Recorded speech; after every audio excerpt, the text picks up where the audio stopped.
أعوذ بالله من الشيطان الرجيم بسم الله الرحمن الرحيم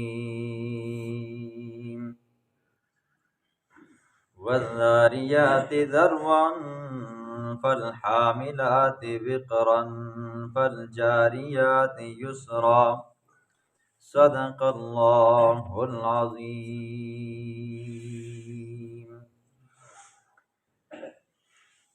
اس سورت کا نام سورۃ الذاریات ہے۔ پہلے کلمے کی مناسبت سے اس کا نام سورۃ الذاریات رکھا گیا۔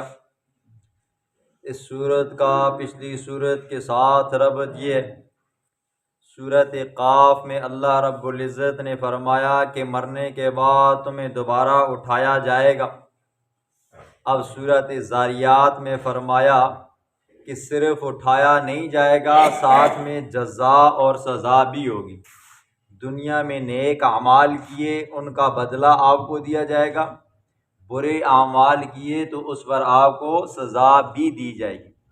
خلاصے میں دو دلیلیں عقلی ہیں، ساتھ میں تخویفات ہیں، پھر اسی طرح بشارتیں، زجرات ہیں، تخویف دنیوی کے نمونے ہیں۔ بسم اللہ الرحمن الرحیم۔ والذاریات ذروا، قسم ہے ان ہواؤں کی جو اٹھاتی ہیں اٹھانا۔ فالحاملات وقرا، قسم ہے اٹھانے والیوں کی، قسم ہے ان ہواؤں کی جو اٹھانے والی ہیں وقرا بوجھ کو۔ فالجاریات یسرا، پس چلتی ہیں آسانی سے۔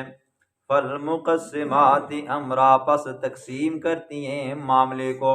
انما توعدون لصادق، بے شک وہ چیز جس کا تم سے وعدہ کیا گیا ہے لصادق، البتہ سچی ہے۔ ٹھیک ہے، یہ دعویٰ ہے۔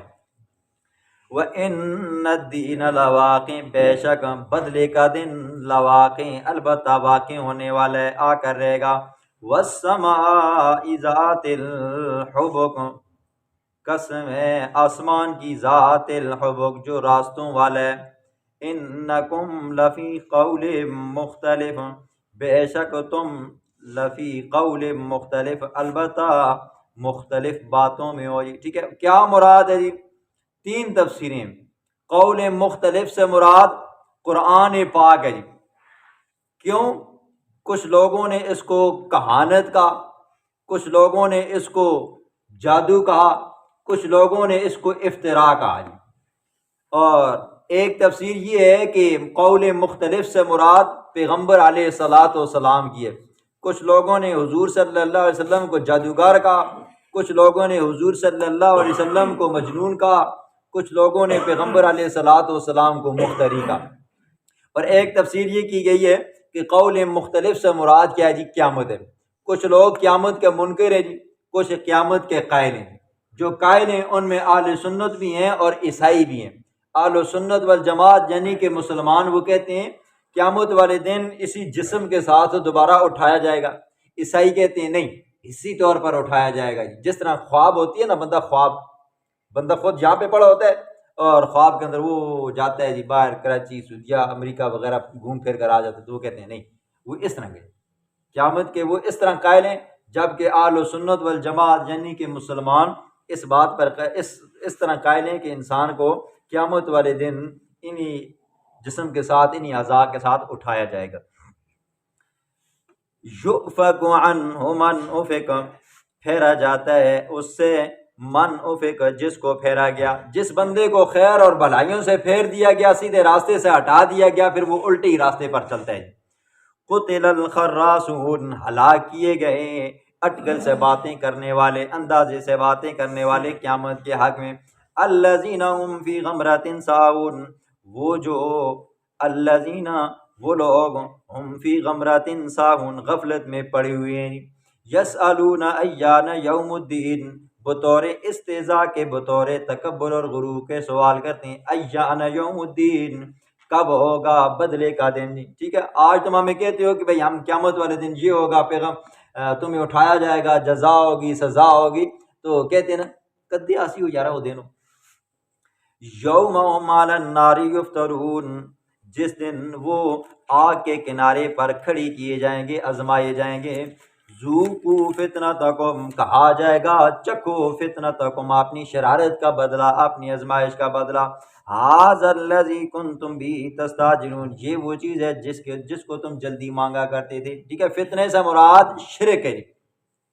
ان المتقین فی جنات وعیون، متقی لوگ وہ لوگ جو صغیرہ کبیرہ گناہوں سے، شرک سے بچنے والے ہیں، ان کے لیے بشارت ہے، بے شک متقی لوگ جنات باغات میں ہوں گے، وعیون اور چشموں میں ہوں گے، آخذین ما آتاہم ربہم، لینے والے ہوں گے ما وہ نعمتیں، آتاہم ربہم جو ان کو ان کا رب دے گا، انہم بے شک وہ کانوا قبل ذالک محسنین تھے اس سے پہلے نیکی کرنے والے۔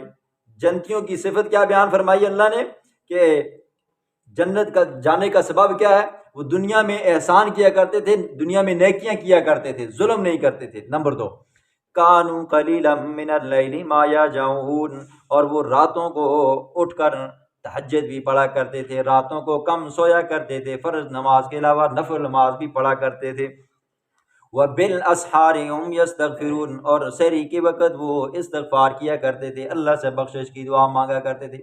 اوقات میں سے سب سے اہم وقت جو ہے نا جی، تہجد کا جی، اس کے بارے میں حدیث میں آتا ہے اللہ رب العزت آسمان دنیا پہ آ کر کہتا ہے حل میں مستغفرن، ہے کوئی مجھ سے بخشش مانگنے والا؟ کوئی ہے مجھ سے رزق مانگنے والا؟ مجھ سے بخشش مانگے میں اس کو بخش دوں گا، جو مجھ سے رزق مانگے میں اس کو کیا کر دوں گا؟ رزق عطا کروں گا۔ اللہ سب کو تہجد نصیب فرمائے۔ وفی اموالہم حق للسائل والمحروم، اور ان کے مالوں کے اندر، نیک لوگوں کے مالوں کے اندر حق ہوتا ہے، للسائل مانگنے والوں کے لیے، والمحروم اور خوددار لوگوں کے لیے۔ ٹھیک ہے، سائل جو کیا کرتا ہے جی، ضرورت کے وقت کیا کرتا ہے جی، ہاتھ پھیلاتا ہے، یار کھانا تو کوئی نہیں ہے یار، کچھ پیسے دے دو، کچھ کھانا شانا دے دو، کوئی روٹی دے دو، جو ضرورت مند ہوتا ہے جی۔ ٹھیک ہے، ایک تو ہوتا ہے نا یہ کاروباری، یہ نہیں۔ اور والمحروم خوددار بندہ جی، پاس کچھ بھی نہیں ہے جی، ٹھیک ہے، لیکن ہاتھ نہیں پھیلاتا جی، ٹھیک ہے، ہاتھ نہیں پھیلاتا۔ وفی الارض آیات للموقنین، اور بے شک زمین کے اندر آیات بہت نشانیاں، للموقنین یقین کرنے والوں کے لیے، ایمان رکھنے والوں کے لیے۔ وفی انفسکم، اور بے شک تمہاری جانوں کے اندر بھی نشانیاں، افلا تبصرون، کیا تم دیکھتے نہیں ہو؟ ٹھیک ہے، وفی السماء رزقکم، اور آسمان کے اندر رزقکم تمہارا رزق ہے، وما توعدون، اور وہ چیز ہے جس کا تم سے وعدہ کیا گیا، یہ جنت ہے جی۔